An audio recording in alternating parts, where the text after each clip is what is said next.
اعوذ باللہ من الشیطان الرجیم بسم اللہ الرحمن الرحیم۔ السلام علیکم ورحمۃ اللہ وبرکاتہ۔ قرآن اینڈ وظائف میں خوش آمدید۔ ڈیئر لسنرز، آج ہم پیارے آقا کریم صلی اللہ علیہ وآلہ وسلم کی ولادت باسعادت کے کچھ واقعات بیان کریں گے۔ حضور اکرم صلی اللہ علیہ وآلہ وسلم کی آمد۔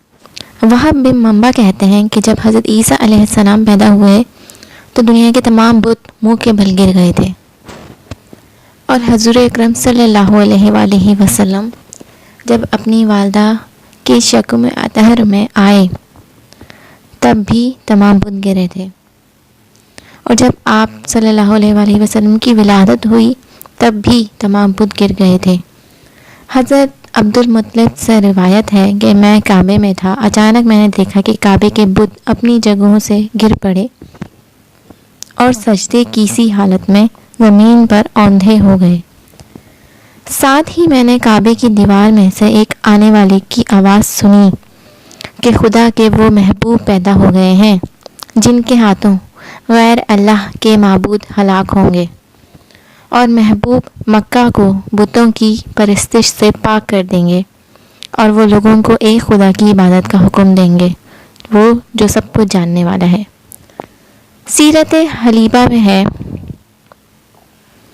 قریش کی ایک جماعت جس میں ورقہ ابن نوفل، زید ابن عمر اور عبداللہ بن بکش بھی تھے۔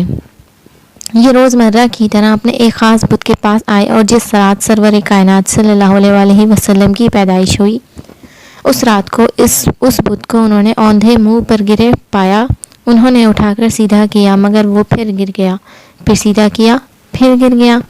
اس پر سب کو تعجب ہوا۔ کچھ لوگوں نے اشعار پڑھے جن میں بت سے اس کی خاص وجہ پوچھی گئی تو بت کے اندر سے آواز آئی، ایک ایسے بچے کی پیدائش کی خبر ہے جس کے نور سے تمام مشرق و مغرب کے علاقے روشن ہو گئے۔ اور جب آپ صلی اللہ علیہ وآلہ وسلم دنیا میں تشریف لائے تو اس رات کعبے میں زلزلہ آیا جو 3 دن 3 رات تک رہا اور لرزش میں رہا، جس کو قریش نے بھی دیکھا۔ یہ اس بات کی علامت تھی کہ اب خدا کا گھر خدا کے لیے خالی ہونے کا وقت آ گیا ہے۔ اس طرح آپ کی پیدائش مبارک پر دنیا کی عظیم مملکت فارس ایران کے بادشاہ کے زبردست مضبوط محل کے اندر شگاف پڑ گئے، اور وہ زلزلے کی ضد میں آ گیا اور اس کے 14 ستون گر پڑے۔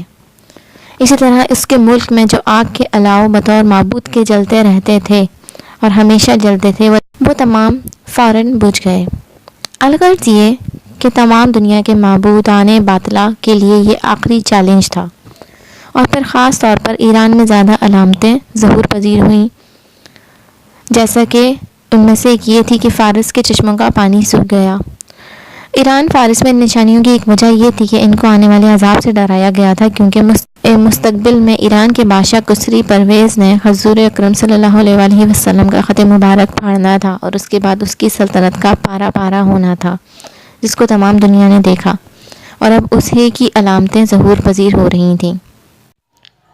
الغرض یہ کہ میرے پیارے آقا کریم صلی اللہ علیہ وآلہ وسلم کا اس دنیا میں آنا اجالوں کی طرف ایک ایسا سفر ہے کہ جس کے لیے الفاظ ختم ہو جائیں، لیکن یہ سفر ختم نہیں ہے۔